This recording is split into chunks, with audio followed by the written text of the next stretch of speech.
The Idol, by Edogawa Rampo. You know Kodono, I believe.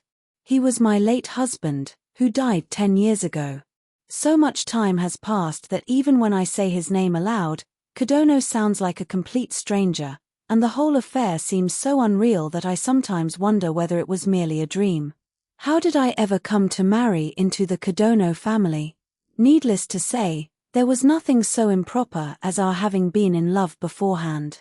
A matchmaker persuaded my mother, and my mother in turn talked to me. What objection could an innocent young girl possibly raise? It was the usual thing. Tracing the looping hiragana character no over and over on the tatami with my finger, I finally nodded my consent. But once I realized that this man was to become my husband, I began to worry. Ours was a small town, and his was a family of some standing, so of course I knew him by sight. Yet people said that he was rather difficult. And Kodono was strikingly handsome. Yes, you may have heard of his beauty. No, this is not a wife's foolish boasting. His beauty had something uncanny about it. Perhaps because he was frail, he had a pale, melancholy, almost translucent look, which made his handsome appearance all the more remarkable, but also lent it a quality beyond ordinary beauty, something nearly frightening. A man as beautiful as that, I thought, must surely have some beautiful girl elsewhere, and even if he did not, how could a plain, round-faced creature like me expect him to cherish me for a lifetime? I fretted over such things and listened eagerly whenever friends or servants happened to gossip about him.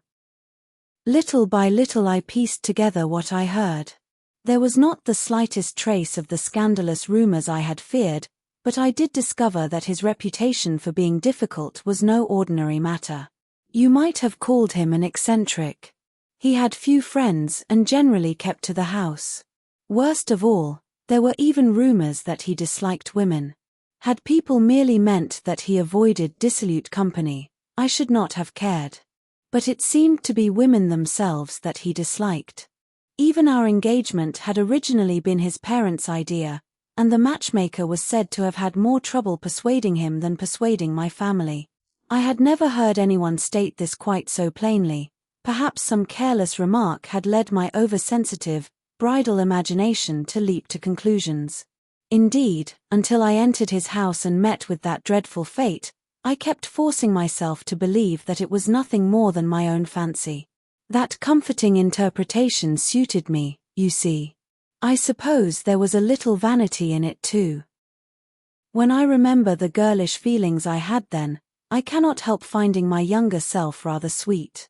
Although those anxieties lingered in the back of my mind, I went to the draper in the next town to choose fabrics, helped everyone at home sew my wedding clothes, and selected furniture and prepared all the little personal things I would need. Then an imposing betrothal gift arrived from his family. My friends offered congratulations and expressions of envy. I grew accustomed to being teased whenever I met anyone, and, shamefully enough, I was delighted by it. The festive air that filled our house fairly carried a girl of 19 off her feet. For one thing, however eccentric or difficult he might be, I had been utterly captivated by his exceptional beauty. Besides, I told myself, a man so reserved might love all the more deeply. Perhaps he would be faithful to me alone, pour every drop of love he possessed into me alone, and cherish me devotedly. How simple-hearted I was! Yet those were the thoughts I entertained. At first I counted the days as though the wedding were far in the future, but the date drew near as if in a dream. As it approached, my sweet imaginings gave way to very real fear. Then the day arrived, and the wedding procession assembled at our gate. I do not mean to boast, but for a town of scarcely more than 10 streets, it was an exceptionally splendid procession. Seated in my carriage amid it all, well, any woman who has experienced it will understand, I felt ready to faint. I was like a lamb being led to slaughter. It was more than terror of the mind, my whole body seemed to ache. I hardly know how to describe it. I cannot remember how any of it happened. Somehow, in a daze, I went through the wedding. For a day or two afterward I scarcely knew whether I slept at night. Though I greeted my father-in-law and mother-in-law, and the servants greeted me, I retained no notion of what kind of people they were or even how many servants there were. Then it was already time for the ceremonial visit to my parents' home. As our carriages traveled side by side, I watched my husband's back, unable to tell whether I was dreaming or awake. But forgive me. Here I am chattering about such things while the essential part of my story slips away. Once the commotion of the wedding had subsided, things proved easier than I had feared. Kodono did not seem nearly as eccentric as rumor had made him out to be. On the contrary, he was gentler than most men, and unfailingly kind to me. With a sigh of relief, I felt all the tension that had become almost painful dissolve, and began to wonder whether life had ever been so happy. My mother's warnings about in-laws seemed wholly unnecessary, for both his father and mother were good, considerate people. Kodono was an only child, so there were no brothers-in-law to trouble me.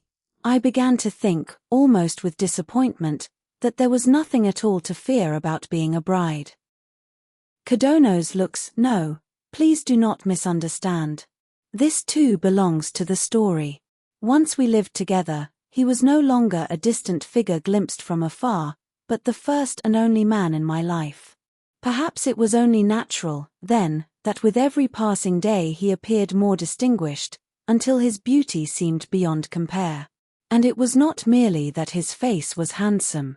What a mysterious thing love is. There was something in Kodono that set him apart from ordinary men, not so much eccentricity as melancholy, the air of a man absorbed in some private, brooding thought. He was taciturn and grave, and, as I have said, so pale and handsome that he seemed almost transparent. All this became an indescribable fascination and tormented the heart of a girl of 19 without mercy. The world truly changed for me. The 19 years I had spent under my parents' roof seemed like ordinary reality. The period after my marriage, unfortunately, it lasted only about 6 months, was like living in a dream or a fairy tale. To put it extravagantly, it was the undersea palace where Urashima Taro received the love of Princess Otohime. Looking back, I was as happy then as Urashima himself. People say that a bride's life is full of hardship, yet mine was exactly the opposite. Or perhaps it would be truer to say that the terrible collapse came before those expected hardships had even begun. I can no longer recall how we passed those 6 months. I remember only that I was happy, and have forgotten the small details. Since they have little bearing on this story, I shall spare you a wife's sentimental reminiscences. But Kodono cherished me as devotedly as any husband possibly could. Naturally, I accepted his tenderness with nothing but gratitude. I was intoxicated by it and had no room for suspicion. Yet when I considered it afterward, the very excess of Kodono's devotion held a dreadful meaning. I do not mean that loving me too much caused the disaster. He was merely making a heartfelt effort to love me.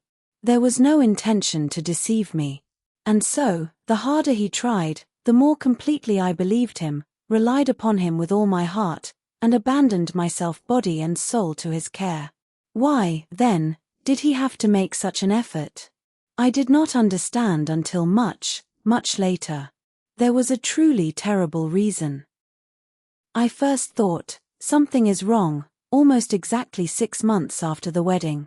Looking back, I believe Kodono's strength, his painful effort to cherish me, had finally given out. In that moment of weakness, the other fascination must have taken hold and drawn him irresistibly back. How could a young girl like me have known what a man's love was supposed to be? For a long time I believed that Kodono's way of loving must be the way all men loved, indeed, that it surpassed the love of any other man. Yet even I, certain as I was, gradually found myself sensing something false in his affection. Only the outward performance of passion remained. Within, he seemed to be pursuing something infinitely remote, and I felt a strange, cold emptiness. Behind the tender gaze he turned upon me, another pair of cold eyes stared fixedly into the distance. Even the voice in which he whispered words of love sounded hollow, almost mechanical. Still, it never occurred to me then that his affection might have been false from the very beginning. I could only suspect that his love was leaving me and beginning to settle upon someone else. Suspicion has this nature: once its first sign appears, it spreads with the terrifying speed of a summer storm cloud. Gestures, movements, and the tiniest details gather until they fill the heart with a deep and darkening mass of doubt. That remark of his must have concealed such and such a meaning. Where did he really go on that occasion when he was absent? There had been this, and there had been that. Once I began to doubt, there was no end to it. It was as if the ground beneath my feet had suddenly vanished, revealing a vast black hollow that drew me down into a bottomless hell. Yet in spite of all my suspicions, I could grasp nothing definite beyond the suspicions themselves. Kodono was seldom away from the house, and generally I knew where he had gone. I secretly examined his diary, his letters, even his photographs, but found no trace that revealed his true feelings. Perhaps, in my girlish shallowness, I was tormenting myself over something entirely imaginary. I told myself so time and again, but doubt, once rooted, could no longer be torn out. Whenever I saw him staring vacantly at one spot, lost in thought as though he had forgotten my very existence, I became certain again that there must be something, there must. Then another possibility occurred to me.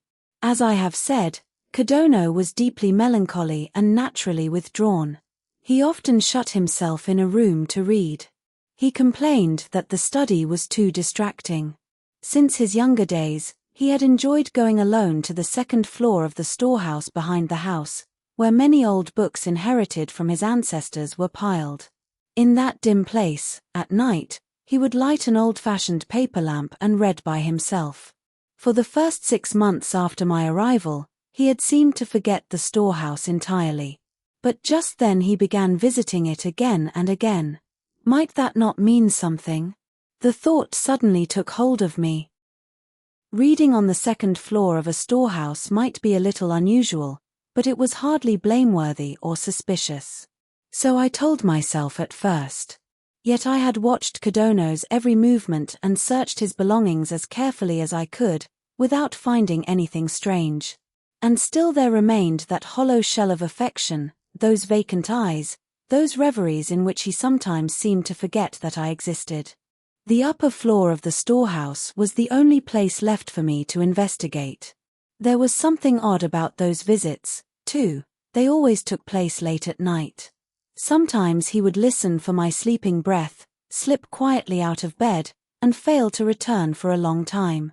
I would assume he had gone to relieve himself, only to step onto the veranda and see a faint light glowing in the storehouse window. Again and again I was seized by an indescribably eerie sensation.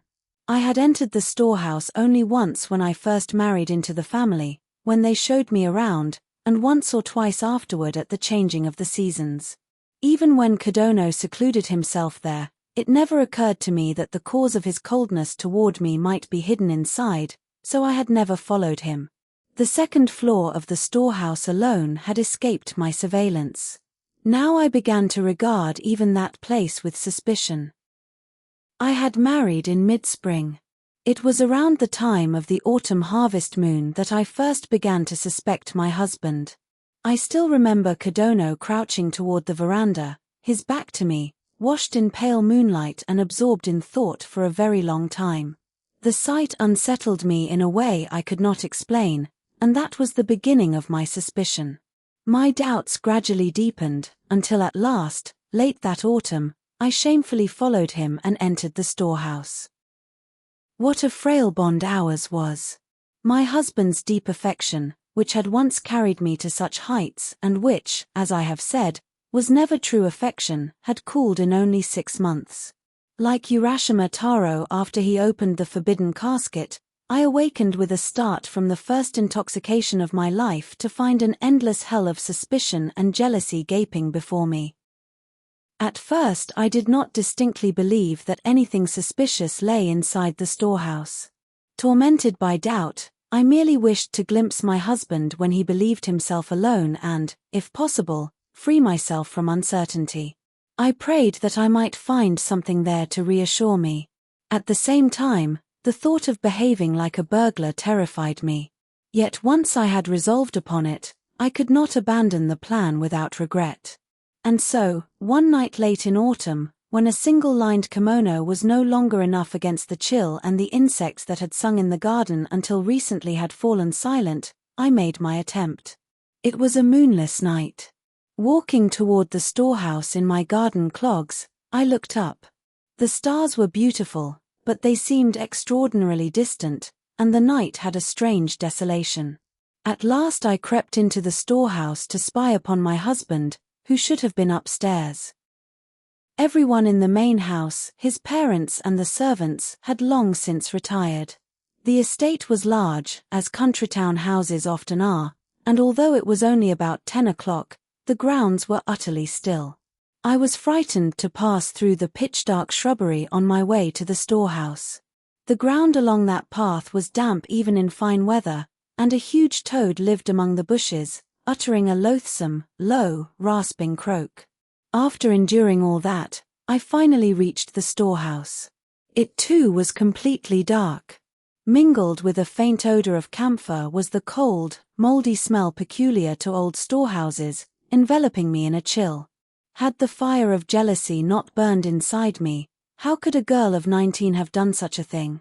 Love is truly terrifying, is it not? Feeling my way through the darkness, I reached the stairs and peered upward. No wonder it was so dark. The trapdoor at the top of the ladder-like steps was tightly shut. Holding my breath, I climbed one step at a time, taking care to make no sound. When I finally reached the top, I gently tried to push the door open. Kodono had even bolted it from above. If he was merely reading, why should he have to lock the door? Even such a small detail became fresh cause for anxiety. What was I to do? Should I knock and ask him to open it? No, no. If I did such a thing at this hour, he would see through my shameful suspicions and dislike me all the more. Yet if this torment of uncertainty continued forever, I could not endure it. Perhaps I should make up my mind, ask him to open the door, and, taking advantage of our solitude in the storehouse away from the main house, lay all my doubts before him that very night and ask what he truly felt. I stood beneath the trapdoor, wavering between one thought and another. Then, at that very moment, something truly dreadful occurred. Why did I go into the storehouse that night? Common sense should have told me that nothing could possibly happen on its upper floor so late at night. I had gone there because of a foolish fear born of my own suspicions, yet perhaps some inexplicable intuition lay beneath that fear. Perhaps it was what people call a premonition. Strange and unexpected things do sometimes occur in this world, things beyond the judgment of common sense. That night, from the upper floor of the storehouse, I overheard hushed voices, the voices of a man and a woman. The man's voice was Kodono's, of course. But who in the world was the woman? What I had told myself could not possibly be true now confronted me as undeniable fact. Being a naive young girl, I was not so much angry as terrified. Trembling as if in a fit of ague, I barely kept myself from bursting into tears from fear and unbearable grief. Yet even in that state, I could not help straining to hear the voices above. If we go on meeting like this, I feel so guilty toward your wife. The woman's thin, delicate voice was so low that I could scarcely hear it. By mentally filling in the words I could not hear, I was just able to grasp the meaning. From the quality of her voice, I decided that she was 3 or 4 years older than I, slender rather than fat like me, and dreamily beautiful, like a woman from one of Kyoko Izumi's novels. I do think of that, Kodono replied. But as I have told you so often, I have done everything I can to love Kyoko. Sadly, it is no use. I have known and loved you since we were young, and however often I try to reconsider, I cannot resign myself to giving you up. I have wronged Kyoko so deeply that I can never apologize enough. Yet though I know how cruel it is, I still cannot keep from seeing your face here every night. Please understand the anguish in my heart. Kodono spoke distinctly, in a strangely formal, declamatory manner, as though reciting lines from a play, and every word cut into my heart. I am so happy. To think that a beautiful man like you should care so much for me, when you have such a splendid wife, what a fortunate woman I am. I am so happy. And with my hearing strained to its utmost, I could somehow sense that the woman had leaned against Kodono's knee.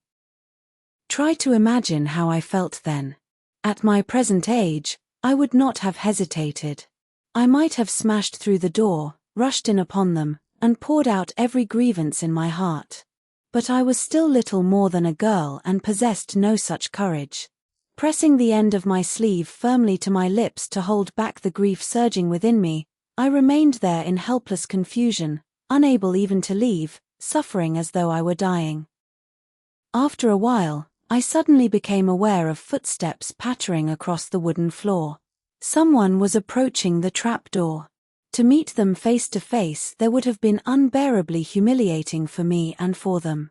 I hurried down the steps, slipped outside the storehouse, and concealed myself in the nearby darkness. Burning with resentment, I opened my eyes wide, determined at least to memorize the face of that woman. The trapdoor rattled open and light flooded down. A figure descended with a paper lamp in one hand, taking care to muffle his footsteps. It was unmistakably my husband. I waited furiously for the creature who must be following him. But Kodono slid the great storehouse door shut, passed directly before my hiding place, and walked away, the clatter of his garden clogs receding into the distance. Still there was no sign that the woman would come down. The storehouse had only one entrance. Its windows were all covered with wire mesh, so there could be no other way out. However long I waited, there was not the slightest sign that the door would open. It was inexplicable. Surely Kodono would never have left such a precious woman alone inside. Could they have spent all this time making a secret passage somewhere in the storehouse? As soon as the thought occurred to me, I pictured a woman crazed with love crawling through a pitch-dark tunnel, forgetting her fear in her desire to meet the man. I could almost hear her faint movements. Suddenly I was afraid to remain alone in the darkness.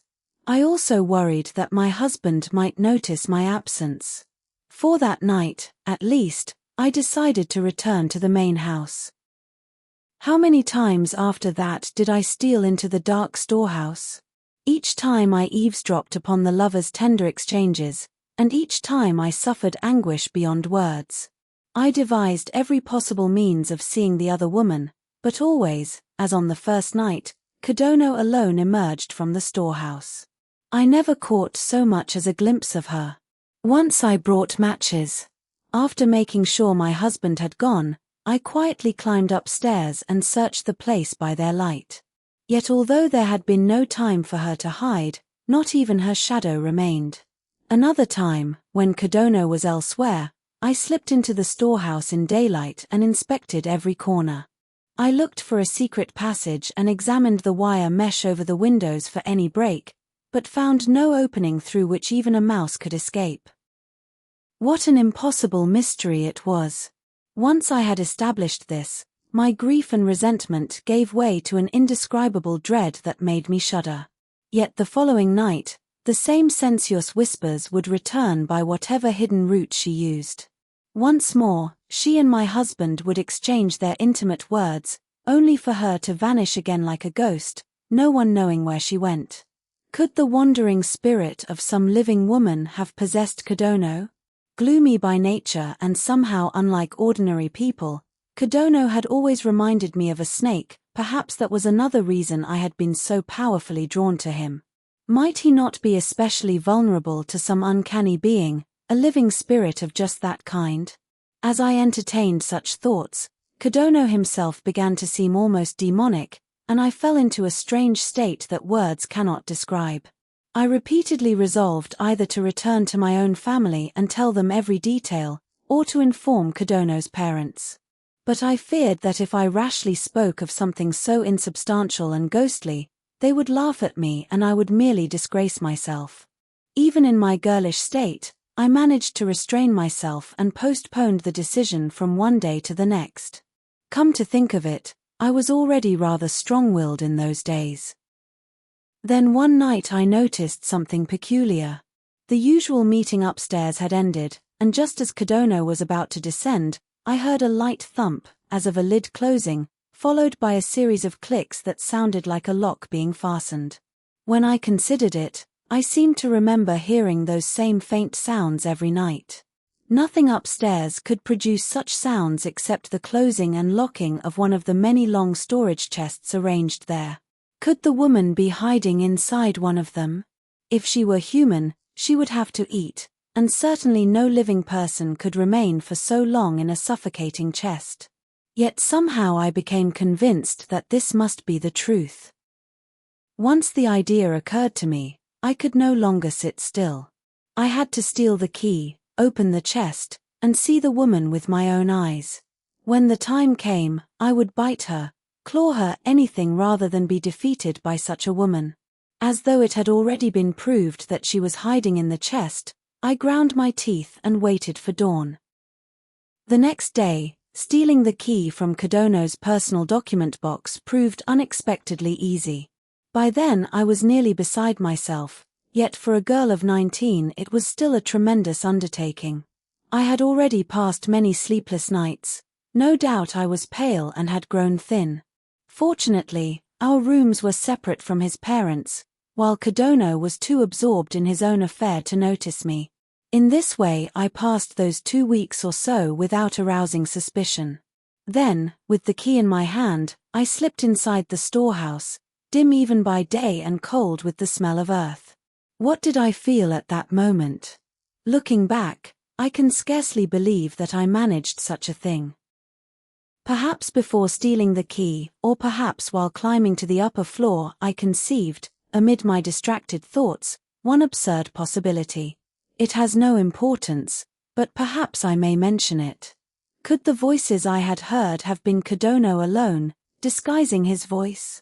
It was an idea fit for a comic tale. Perhaps he was secretly practicing both sides of a dialogue for a novel or a play, where no one could hear him. Perhaps the chest contained not a woman but theatrical costumes. I cannot help laughing at myself now. I was quite feverish with agitation, was I not? My mind was so confused that it produced such a convenient fantasy. For if one considered the meaning of those whispered endearments, what person in the world would perform so ridiculous an imitation of a woman's voice? The Kodonos were an old family well known in the town, and the upper floor of their storehouse was arranged like an antique dealer's shop, crowded with old-fashioned objects handed down through generations. Vermilion lacquered chests stood in rows against 3 walls. In one corner were 5 or 6 tall, old-style bookcases, with yellow-covered and blue-covered volumes that would not fit inside stacked above them, their worm-eaten spines thick with dust. On the shelves stood boxes for old hanging scrolls, large paired traveling cases bearing the family crest, wicker hampers, and antique ceramics.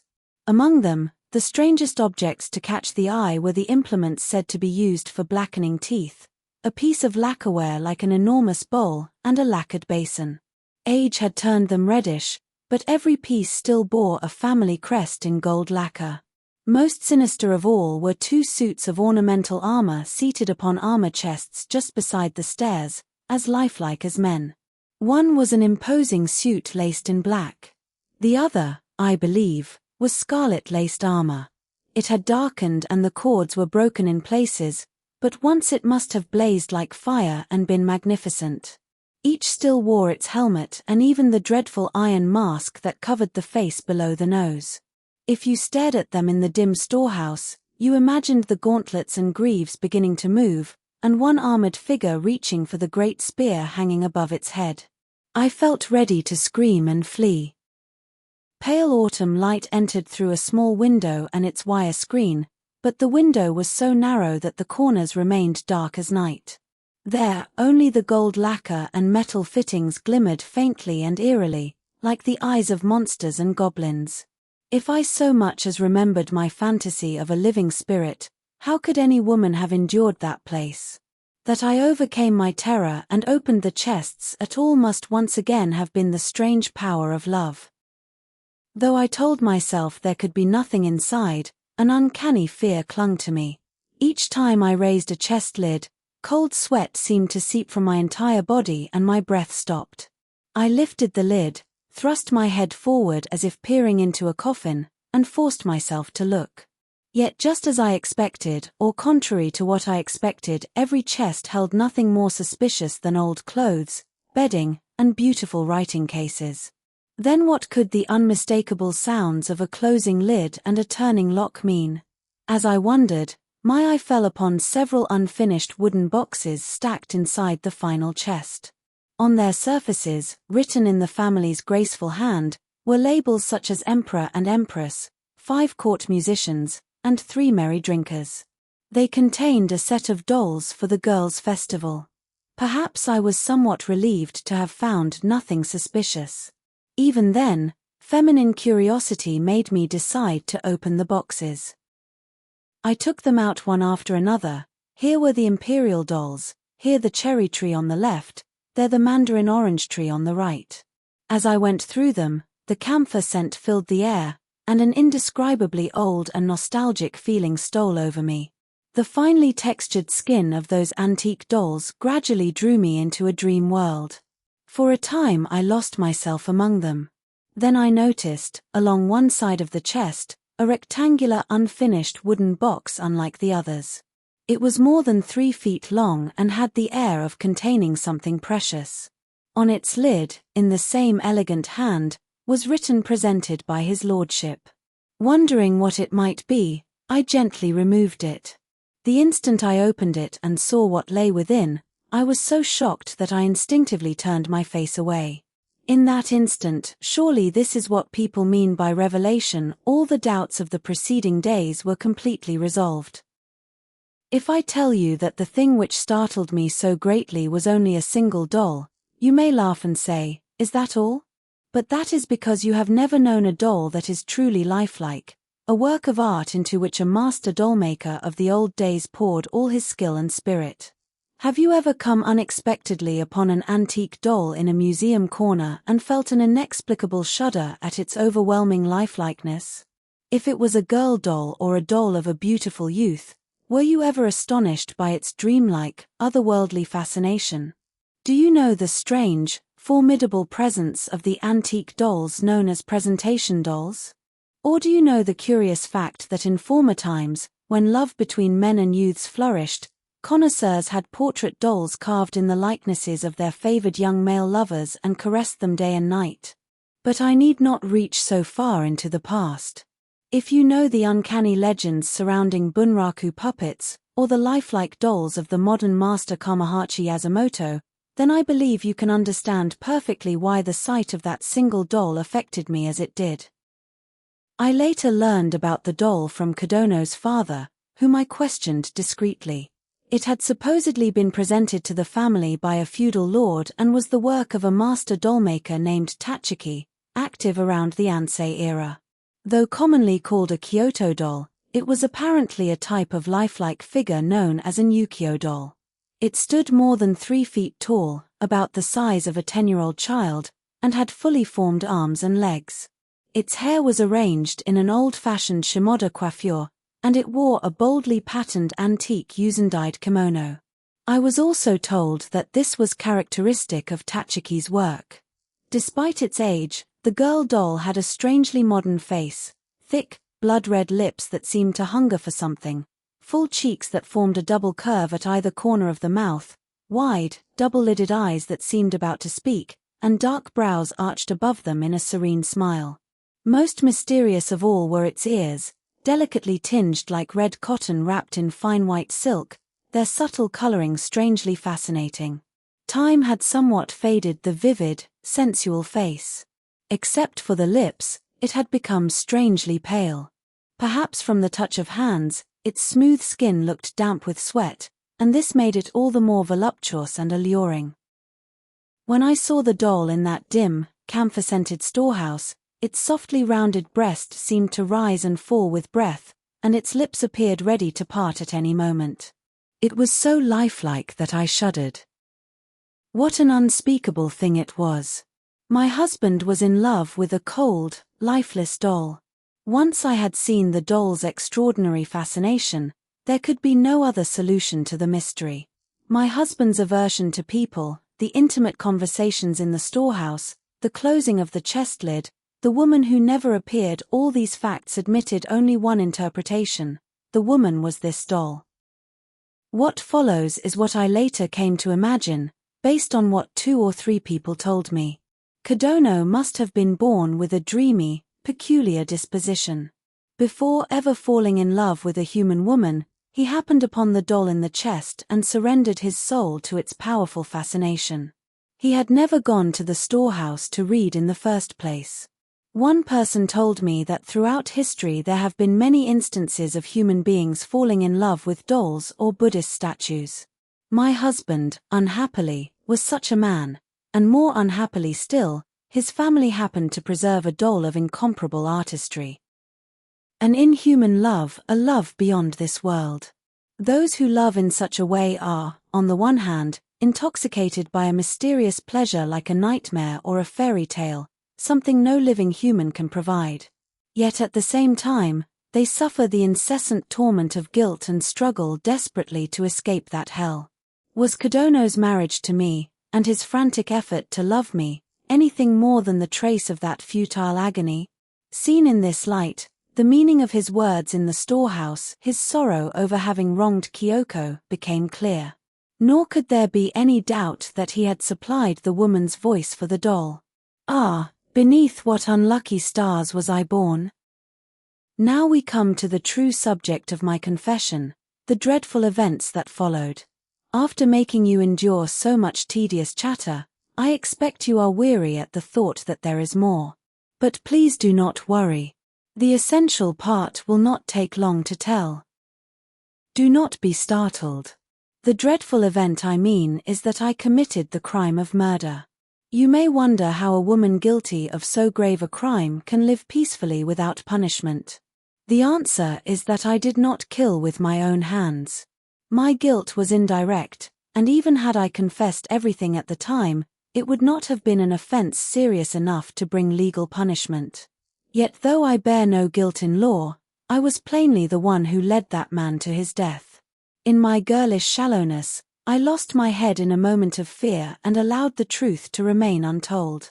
For that I am sorry beyond words. From that day until this, I have not slept peacefully for a single night. I tell you this confession now as the least atonement I can offer my dead husband. At the time, however, I must have been blinded by love. When I learned that my rival was not a living woman at all, but a cold doll, no matter how great a masterpiece, I was furious that such an insentient figure of clay had been preferred to me. More than furious, I found my husband's bestial passion loathsome. If only this doll had not existed, none of it would have happened, I thought, until I even resented Tachiki, the doll-maker. Very well, then. If I smashed that doll's sensual face, tore off its arms and legs, Kodono could hardly continue a love affair without an object. Once the thought came to me, I could not wait another moment. That night I listened once more to make certain of the meeting between my husband and the doll. Early the next morning, I rushed up to the second floor of the storehouse and tore the doll to pieces. I smashed it until its eyes, nose, and mouth could no longer be distinguished. Then, by watching my husband's behavior, I would learn whether my impossible suspicion had somehow been wrong. The doll lay scattered like a human body mangled beneath a vehicle, head, torso, arms, and legs all separated, its hideous remains exposed where yesterday there had been beauty. Only then did I feel relief. That night, knowing nothing, Kodono once again listened to my breathing, lit his paper lamp, and disappeared into the darkness beyond the veranda. Needless to say, he was hurrying to his meeting with the doll. Pretending to sleep, I quietly watched him go. I felt a strange mixture of satisfaction and, for some reason, sadness. How would he behave when he discovered the doll's corpse? Would shame over his unnatural love make him dispose of the remains in secret and pretend nothing had happened? Or would he search for the culprit and fly into a rage? How happy I would be if he struck me or shouted at me in anger. For if Kodono became angry, surely that would prove he had never been in love with the doll. Beside myself with suspense, I held perfectly still and listened for any movement from the storehouse. How long did I wait? I waited and waited, but my husband did not return. Once he had seen the broken doll, what reason could he have to remain in the storehouse? The usual length of time had already passed. Why did he not come back? Could I have been wrong after all? Could his lover have been a living woman rather than the doll?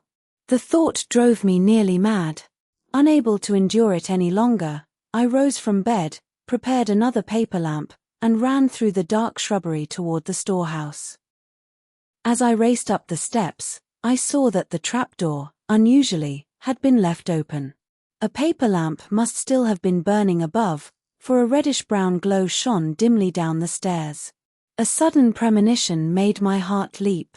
I sprang onto the upper floor, crying, "My husband," and peered into the lamplit room. Ah, my dreadful foreboding had come true. 2 corpses, my husband's and the doll's, lay folded over one another. The wooden floor was a sea of blood. Beside them lay the family's treasured sword, its blade glutted with blood. A double suicide between a human being and a thing of clay, yet far from appearing absurd, it possessed an indescribable solemnity that suddenly seized and overwhelmed me. I could neither speak nor weep. I could only stand there, utterly dazed. Then I saw it. A single drop of blood clung to the half-ruined lips of the doll I had struck to pieces, as though the doll herself had coughed it up. It slid slowly onto the arm of my husband, who embraced her severed head. And the doll was smiling, the sinister smile of her death agony. The Japanese Mystery Library. Classic mysteries from Japan in English. Subscribe to hear the next story.